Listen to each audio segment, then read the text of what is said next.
Okay, so ito yung accomplishment ng isang estudyante natin. So ito lang yung ano natin dito, feedback natin. Yan.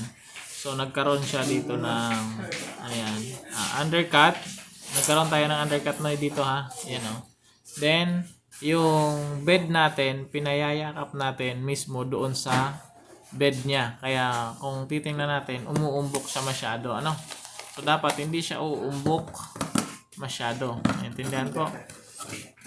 So kung ano natin yan, susukatin natin yan, dapat hindi siya magti 3 mm, lagpas ng 3 mm. Saan po sa dulingan yun? So ito yan. So yan o. From 0, yan, from 0, tapos tingnan mo ito, ilan na yan? 5, 6, 7, 8 mm. Yan. So pag sinukat natin to,